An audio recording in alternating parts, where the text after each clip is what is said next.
አይነ ጥላ አለ ስንል አይነ ጥላ ምንድነው? አለ መንፈሳችን ሆነ ማለት ነው። አይነ ጥላ መንፈሳችን ከሆነ ተጋርደናል። ብዙ ግርዶሽ አለብን። የህሊና ግርዶሽ፣ የአእምሮ ግርዶሽ፣ የሐሳብ ግርዶሽ፣ የባህሪ ግርዶሽ፣ የጠባይ ግርዶሽ አለብን። ሰው የመሆን እድሉ ላይ የሰውን መለኮታዊ ዋስትና እንድናጣ ያደርገናል። የመደበቅ ምስጢሩ ደግሞ ልክ ባህሪያችንን ይመስላል። ከባህሪያችን ውጭ የምንታገለው በርከክ ማለትንና መስገድን ስንለምድ ነው። የአምልኮት ትውልድ መሆን ስንጀምር ጆሮአችን ይከፈታል። ለመንፈስ ቅዱስ ሥራና ሐሳብ ውስጣችን ጥሩ ቦታ ይኖረዋል። ከዲያብሎስ ጋር እንኳ ሆነን እየተዋጋን እያለ ኃይላችን መለኮታዊ መሆኑን ያምናል። ከዛ በኋላ ቅኖች ነን፣ በጎች ነን። ለሌሎች የምናስብበት ሕሊና ከእግዚአብሔር ረድኤት ጋር በጸሎት ይሆናል። አቅማችን ከፈቀደ የምናግዝ፣ አቅማችን ካልፈቀደ ደግሞ በጸሎት የምንረዳ፣ ብሩህንና መልካም ተስፋን የምንመኝ ወገኖች እንሆናል። መንፈሳችንን ስንለይ ነው። ታዲያ መንፈሳችንን ካለየነው የአይነ ጥራው ግርዶሽ ማንነታችንን ሙሉ በሙሉ ያጨፈግገዋል፣ ያደበዝዘዋል። ስለዚህ እዚህ መንፈስ የመጀመሪያው የቅዱስ ጳውሎስ ቃል በሥጋ ላይ ሁለት ባለሥልጣኖች አሉ። አንደኛው መንፈሳችን፣ ሁለተኛው ነፍሳችን፣ ሦስተኛው ምናችን ነው ማለት ነው? ሥጋችን ነው። ሥጋችንን የመለኮታዊ ኃይል ማደሪያ እንዲሆን ቤተ ክርስቲያን ለረጅም ዘመናት ተግታለች። የአሁኑ ጊዜ ግን ስለ መንፈስ መለየት የማንችልበትን ትዕቢትን፣ ኩራትን፣ እልህን፣ ቂመኝነትን፣ ክፉ ሐሳብን እነዚህም በመያዝ ጎስቁለናል። መንፈሳችን አሁን እዚህ ጋር በደንብ እናውቀዋለን ማለት ነው። የቅዱስ መንፈስ ሥራ፣ የቅዱስ መንፈስ ተግባር፣ የቅዱስ መንፈስ ኃይል በጠላት ላይ ጉልበት እንድታገኝ የሚያግዝ ነው። የክፉ መንፈስ ኃይል ደግሞ ቋንቋችንና ሐሳባችን ተቃራኒ ሆኖ ዲያብሎስን እንዲያግዝ፣ አጋንንትን እንዲያግዝ፣ እርኩሳን መናፍስት ድብብቆሽን በትውልድ ላይ እንዲጫወት የሚያደርግ ጠላትነትን ማበርታት ነው። አቤት አቤት አቤት! እግዚአብሔር ይማረን።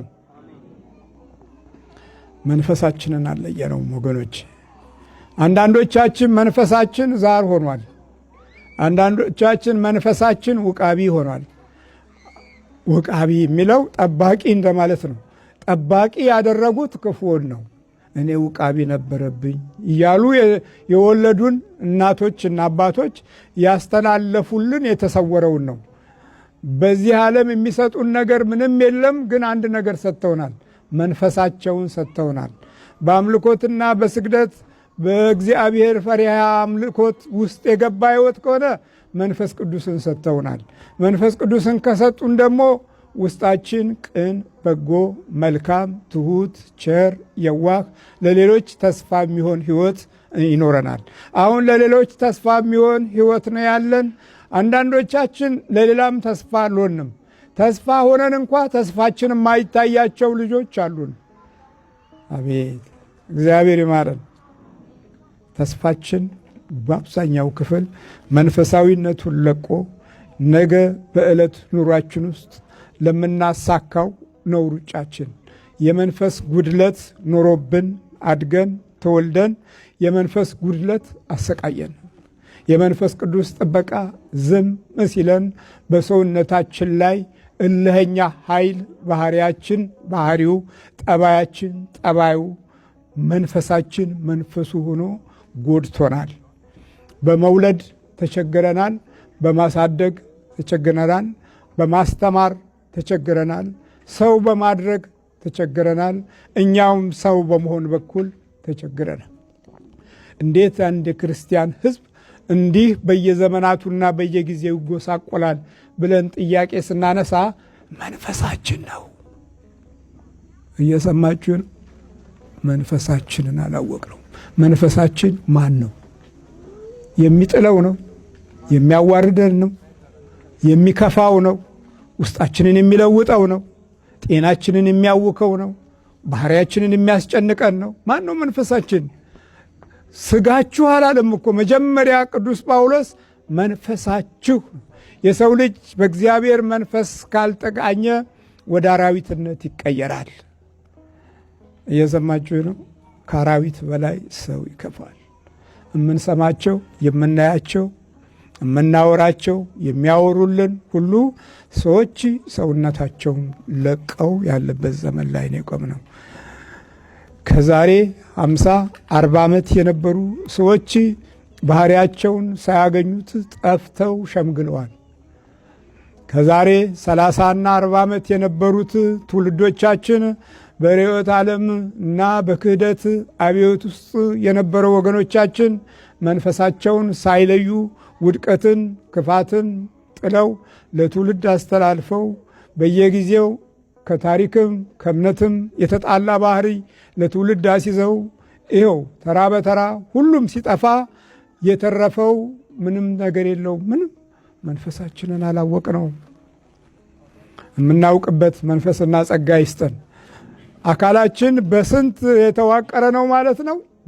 በመንፈስ፣ በነፍስ፣ በስጋ። እነዚህ ሶስቱ በህይወት ውስጥ ውህደት አላቸው። ዲያብሎስ የክፉ መንፈስ ልክ እንደዚህ ነው። ውህደቱም እንደ መንፈስ ቅዱስ ነው ትግሉ። መንፈስ ቅዱስ በሚኖርበት ጊዜ የምናስባቸው ነገሮች ሁሉ መልካም ይሆናሉ።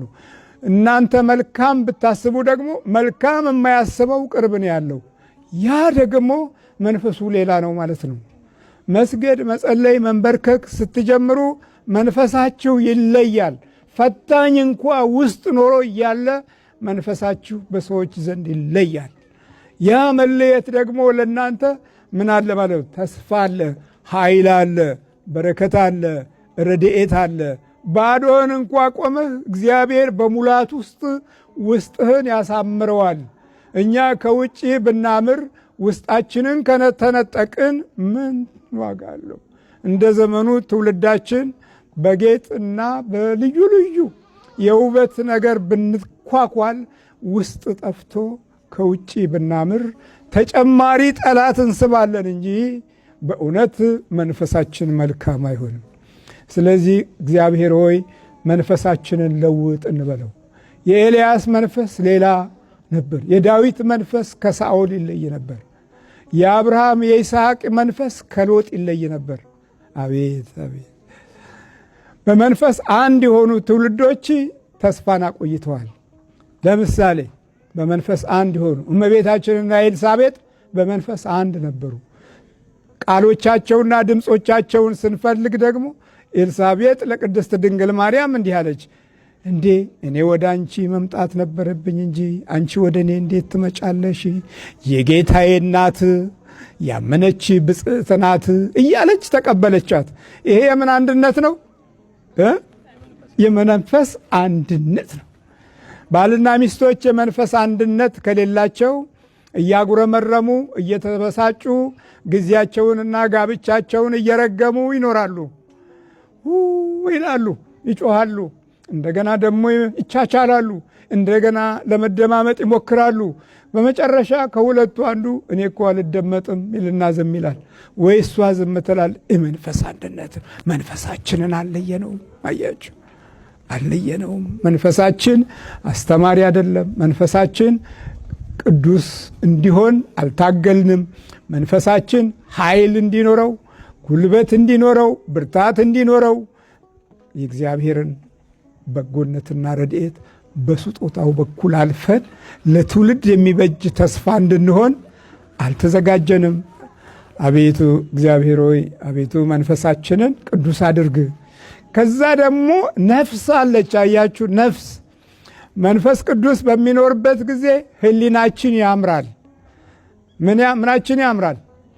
ህሊናችን ውስጥ ያለው ይሄ የህይወት መዝገብ ክፍሉ በውስጥ ያለው ኮምፒውተሩ የውስጠኛው መዝገብ የውስጠኛው ኃይል ማይሆናል መንፈስ ቅዱስ። መንፈስ ቅዱስ በሚኖርበት ጊዜ ከጠላት ጋር መገፋፋት አለ። ከተወለድንበት ባህሪ የመጣም ጠላት ዝም አይልህም እኮ። ከፍልስፍናም የመጣው ዕውቀት ከባህሪ ጋር ይዛመዳል። አንዳንድ ጊዜ የዚህን ዓለም ሎጂክ በምናብላላበት ጊዜም ሁኔታው እጅግ በጣም ግራ እንጋባለን።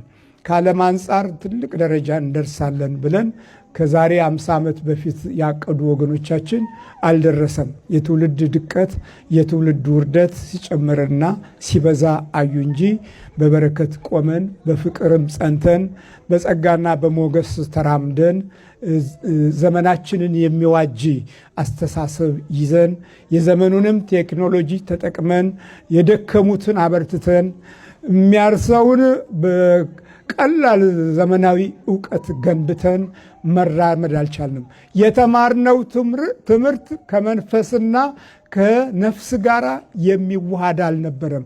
ስጋዊ ዕውቀታችን ወደ ቲዎሪ ተሸጋገረና ቲዎሪ ስንበላ፣ ስናኝክ፣ ስናወጣ፣ ስናወርድ፣ በሌሎች ፍልስፍና ስንጫን ከማቴሪያላዊ ዕውቀት ወጥተን እንደገና ደግሞ ጠብን፣ ጉስቁልናን፣ እልህን፣ እብሪትን፣ ትዕቢትን በባህሪያችን ውስጥ አነገስንና ሁላችንም አንድ ላይ ወደቀን።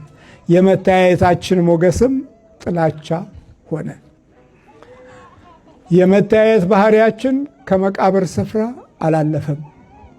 የመገባበዛችን ዋጋ እልህ ያለበትና ቁጭት፣ ቅናት እና እንዴት ደግሞ እዚህ ደረሰች፣ እንዴት እንደዚህ ደረሰ፣ ይሄንንም ነዳ፣ ይሄንንም በላ፣ ይሄንንም ለበሰ እያልን ወደ መቁጠር ደረጃ የደረስነው አያችሁ፣ መንፈሳችንን አለየነው፣ መንፈሳችንን አላወቅነው። መንፈሳችንን ቅዱስ እንዲሆን አባቶቻችንም አልታገሉም። መንፈሳችን ሰማያዊ ኃይል ያለበት እንዲሆን አልረዱንም። መንፈሳችን የተባረከ እንዲሆን የልቦና መገዛትንና የህሊና በረከትን ለመስጠትም ለመቀበልም እድሉን አጣነው። በመቃወምና በመሰለቻቸት ባህሪያችን እጅግ በጣም ተጎዳ። መንፈሳችንን አልለየነውም። ነጩ አንደኛውን ለይተውለት ሃሎዊንን ያከብራል። አሁን የመቃብር መንፈስን አጽምንና የሙታን መንፈስን እሱን ያከብራል። እሱ እንኳ ለይቶ አሁን አጽም በሙሉ ታያላችሁ፣ የሙታን መንፈስ ታያላችሁ። እንደ ደግ ነገር እንደ መልካም ነገር አያችሁ። ያለቀ አጥንቱ ያለቀ የገጠጠ ያፈጠጠ አያችሁ። ሁለንተናው የተዋረደ ነገርን መርጦ በየደጁ መንፈሱን ለይቷል። እሱ በዛውም ደግሞ አይነኩም፣ ካልቀደምካቸው አይነኩም። እኛ ግን ብንቀድም ብንሮጥም እንነካካለን። እግዚአብሔር ማስተዋሉን ይስጠን። እኛ እንነካካለን፣ በሐሳብ እንነካካለን፣ በቃል እንነካካለን፣ በማየት እንነካካለን። የማየታችን መንፈስ ተለውጦ እይታዎቻችን ላይ ሁሉ አንድ የሆነ እንከን እንፈጥራለን። አቤት እንከን መፍጠር! መንፈሳችንን አላወቅነውም። እና ወገኖቼ እንግዲህ ስለ መንፈስ ቅዱስ ስራ የሰላም አምላክ ራሱ አሁንም ሁለንተናችሁን ይቀድስ፣ ሁለንተናችንን ምን ያርግ? ይቀድስ። መንፈሳችሁም ነፍሳችሁም ስጋችሁም ጌታችን ኢየሱስ ክርስቶስ በመጣ ጊዜ ያለ ነቀፋ ፈጽመው ይጠበቁ ይላል። አቤት ያለ ነቀፋ ይጠበቁ። ነቀፌታህ መጸለይ ስትጀምር ከቤት ይጀምራል። መንበርከክ ስትጀምር ከቤት ይጀምራል። ልክ መስገድ ስትጀምሩ መንፈሳችን ይለወጣል። እግዚአብሔር ስሙ የተመሰገነ ይሁን።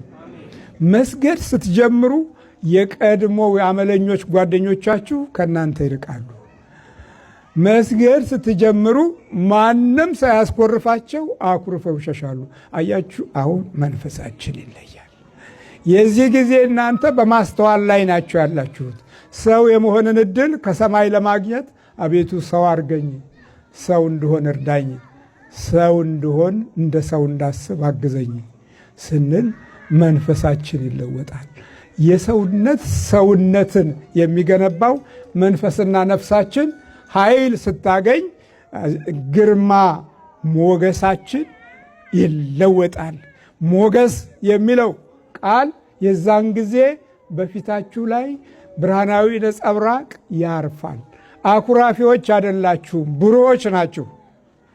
ፊት አጨማዳጆች አይደላችሁም፣ ቀናዎች ናችሁ፣ ፊተ በራዎች ናችሁ።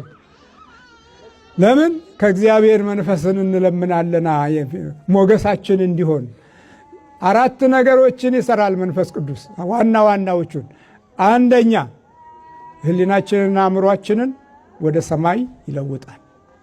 ሁለተኛ የነካነውንና ያየነውን ሁሉ እግዚአብሔር አምላክ በመንፈሱ በኩል ይባርካል። ሶስተኛ ከኛ የሚወለዱት ልጆች መለኮታዊ ኃይል ኖሯቸው ወደ ክፉ እንሄዳለን ቢሉ እንኳ አይሄዱም። ቢሄዱ እንኳ ቶሎ ይመለሳሉ። ለምን? የቤተሰቡ ውርስ የቤተሰቡ ስጦታ ማ ስለሆነ? ቅዱስ መንፈስ ስለሆነ። በአምልኮት የገነባችሁት አካል በሕይወት የሚገለጠው ላይ ትልቅ ትርጉም ያለው የሕይወት በረከት ይዘው ይወለዳሉ። ግን ክፉ መንፈስ ከሆነስ ያለቅሳሉ፣ ይጨነቃሉ፣ ግራ ይገባቸዋል፣ ይማራሉ፣ መልሰው ይደነቁራሉ። የተማሩትን ያህል አታገኙትም፣ ያወቁትን ያህል አትረዷቸውም፣ እነሱም አይረዷችሁም። መንፈሳችን ተለየ ማለት ነው። አያችሁ፣ የሰው ልጅ የቆመው በሦስቱ መለኮታዊ ምስጢር ውስጥ ነው።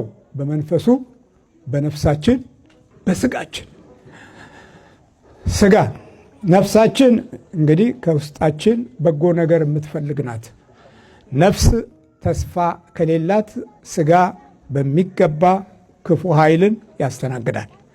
በነፍስ በኩል ሰዎች ማሰብ ሲጀምሩ መንፈስ ቅዱስ አጋዣቸው እንዲሆን ይማጸናሉ። የውስጥ ባዶነትን ለመከላከል መንፈስ ቅዱስን ይለምናሉ። መንፈስ ቅዱስ ሆይ በሆነ ባዶነት ውስጥ አንተ ሙላ ይላሉ። ሙላቱን የሚሰጠን ማን ነው ማለት ነው? መንፈስ ቅዱስ። የጎደለ ቦታ ላይ የሚሞላ ማን ነው? መንፈስ ቅዱስ። ልጅ ጎሎን ነበረ። ኢየሱስ ክርስቶስ የጎደለ ቦታ ላይ ከቅድስት ድንግል ማርያም ተወልዶ ምን ሆነልን? ልጅ ሆነልን። ልጅ ሆኖ ምን ሆነ? አባት ሆነን። የሚራራ ስራዎች ሁሉ በደግነት የተሞሉ ነቀፌታ የሌለበት በአካሄድም በመልካም የሚያይ ከወደቁት ጋር የሚውል ከተጨነቁት ጋር የሚቀመጥ ከድሆች ጋር የሚበላ የሰላም አምላክ መራባቸውን የሚያውቅ መጠማትን እሱ ራሱ ያውቀዋል፣ መራብንም እሱ ያውቀዋል፣ መሰደድንም ያውቀዋል። በስደታችን ውስጥ ሁሉ እሱን ስንጠራ ጉልበት እናገኛለን።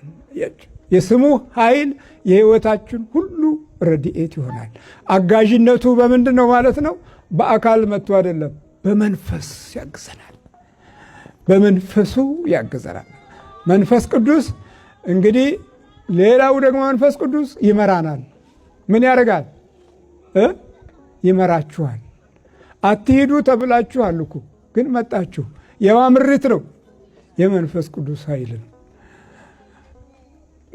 ማንም ምንም ማድረግ አይችልም። የመንፈስ ቅዱስ ኃይል የሕይወታችን ሁሉ ብርሃን ነው።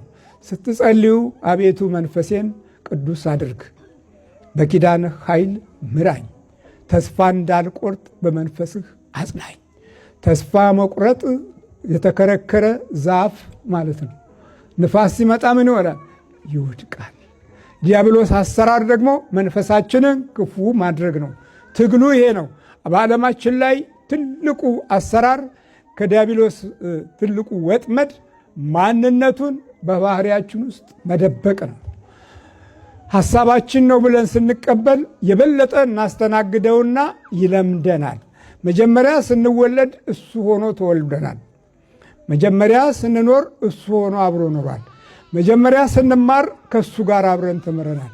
ሎጂካችንና መሄጃ መንገዳችንን በደንብ ያውቃል። ዓይናችንንና ገጻችንን ይቆጣጠራል። ስለዚህ ከባሰው ወደ ባሰው እንሄዳለን። ከጊዜም ከዘመንም ከታሪክም ከባሰው ወደ ባሰው የምንሄደው መንፈሳችንን ባለመለየታችን ነው። ስለዚህ ከስጋ የተወለደ ስጋ ነው፣ ከመንፈስ የተወለደ ደግሞ ምን አለ? መንፈስ ነው አለ።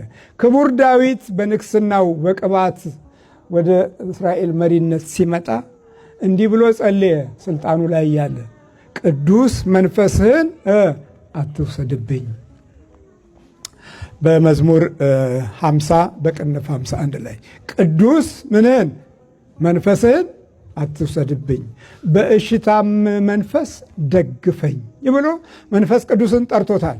እንደውም ቅዱስ መንፈስህን አለ። ቅዱስ መንፈስን በውስጡ ስለያዘ የተስፋው ቃል ኪዳን አልቆመም። እስከ ዛሬ ድረስ እንዲህ እናለን፣ የዳዊት አምላክ፣ የአብርሃም አምላክ፣ የይስሐቅ አምላክ። እነዚህን መጥራት ኋላ ቀርነት አይደለም፣ መንፈሳቸውን ነው የምንካፈለው። አያችሁ፣ መንፈሳቸውን ስንካፈል የህይወት ጽናታችን ስጋው አይደለም፣ መብሉ አይደለም፣ ጉልበታችን ማ ይሆናል ማለት ነው? መንፈስ ቅዱስ ይሆናል። የመንፈስ ቅዱስ ጉልበት በስምዖን ህይወት ስናይ 500 ዘመን የቆየው የተወለደው ክርስቶስን እስኪያይ ድረስ ረጅም ዘመን የተወለደውን እስኪያይ የመጽናናት ጊዜ እስኪያበቃ የቃል ኪዳኑን ተስፋ እስኪያገኝ 500 ዘመን ሸምግሎ ቁጭ አለ። ከነገር ጋር አልሸመገለም። ዛሬ ከነገር ጋር ነው የምንሸመገለው ወገኖች። መንፈሳችንን አላወቅነውም። አያችሁ፣ መንፈሳችንን አላወቅነው። የትምህርት ቤቱ መንፈስ ምንድን ነው? የእውቀታችን መንፈስ ምንድን ነው? የኑሯችን መንፈስ ምንድን ነው? የእድላችን መንፈስ ምንድን ነው? አላወቅነውም። ከነፍስ ጋር የተዋሃደውን ኃይል በእውነት እንዲጎለብት እንዲበረታ ጊዜ አልሰጠንም። የዋከባ ሕይወት ይዘናል። ኑሯችን በራሱ እንጀራችን በራሱ ሌላ ፍዳ ሆኗል። ትግልና ምኞታችን በጣም ብዙ ነው ትግላችን። የሚቋጨው ነገር በጣም ጥቂት ነው። ሰው ከሰው ሲተያይ ደግሞ አግባብ ያለው ፊት አታዩም። ተስፋ ትቆርጣላችሁ። በሀበሻ ተስፋ ትቆርጣላችሁ። በትውልዱ ተስፋ ትቆርጣላችሁ። በባህሪያችን ተስፋ ትቆርጣላችሁ። በመንፈሳዊ ስፍራ ተስፋ ትቆርጣላችሁ። አይሰራም። መንፈሳችንን የተባረከ እንዲሆን ተስፋ እንዳንቆርጥ አንተ አግዘን እንበለው። በመጨረሻም የሰላም አምላክ ራሱ ሁለንተናችሁን ይቀድስ፣ መንፈሳችሁም ነፍሳችሁም ስጋችሁም ጌታችን ኢየሱስ ክርስቶስ በመጣ ጊዜ ያለ ነቀፋ ፈጽመው ይጠበቁ። የሚጠራችሁ የታመነ ነው፣ እርሱም ደግሞ ያደርገዋል። ምን ያደርገዋል? ያደርገዋል። በቃ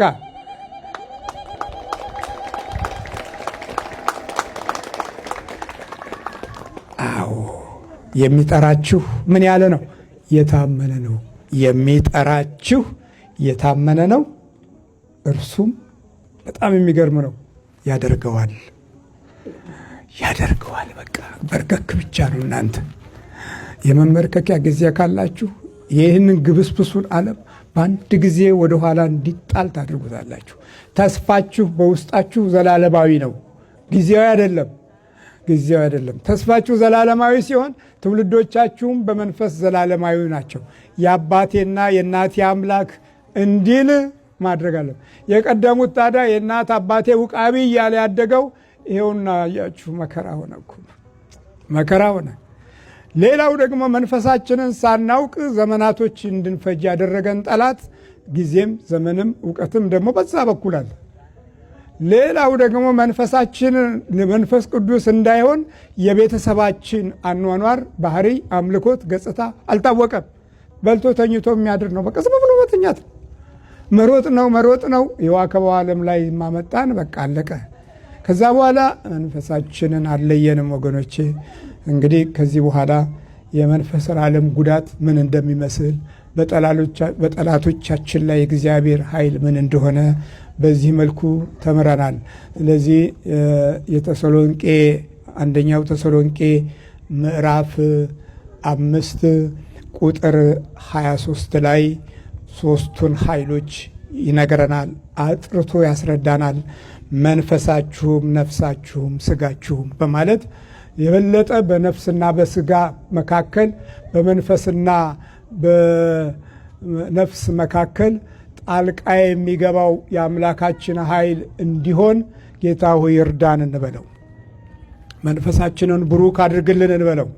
መንፈሳችንን ከወሬው ዓለም ነፃ የሆነ ቅዱስ የሆነ አድርግልን እንበለው። በኑሯችን ላይ ተስፋ ራእይ ያለበት የማይቋረጥ ሞገስና ጸጋ ስጠን እንበለው። ሞገስና ጸጋ እኮ ያገኙት አናንያ፣ አዛርያ፣ ሚሳኤል አላገራቸው ነው አገር ያገኙት።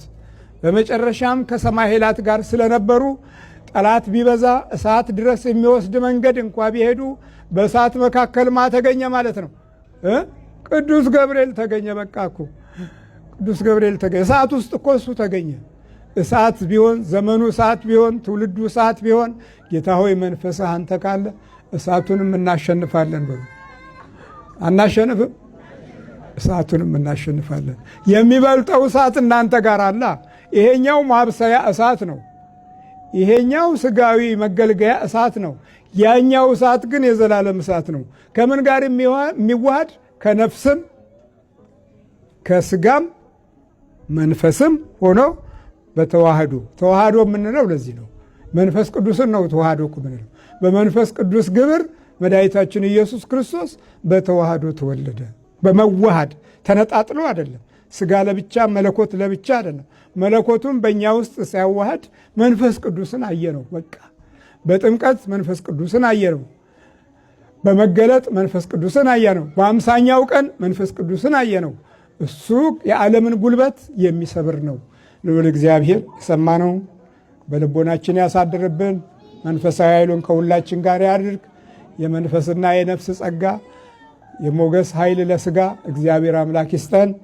አሜን።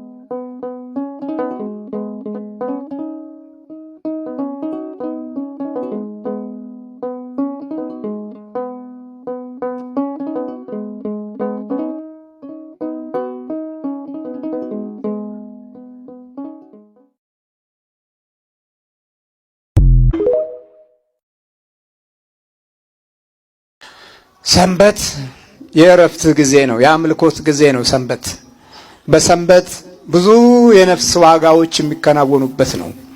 ሰንበት ተረጋግተህ የምታስተውልበት፣ የሳምንቱን ጊዜና ሰዓት በበረከት የምታይበት ነው። ሰንበት በሰንበት እንዳይሆን አለ ስደት። ሰንበት የመቀደሻ ቀን ነው። ሰንበት የመቀደሻ የኃጢአት ስርየት የሚገኝበት ቀን ነው ሰንበት። ዛሬ ደግሞ በሰንበት ተሰደናል። የምንቀደስ ሳይሆን አሁን የምናስቀድስ ሰዎች ነው የምንበዛው። ስለዚህ የሚያስቀድሰው ሰው መቀደስን ካለመደ ነገ የእግዚአብሔር ድንቅ ነገር አይገለጥም። አዳም ወዴት ነህ ያልከኝ፣ በፍቅር ድምፅ ፈለከኝ። አልብሰኝ ነጩን ልብስ፣ እወድሃለሁ ኢየሱስ፣ አከብረሃለሁ ክርስቶስ።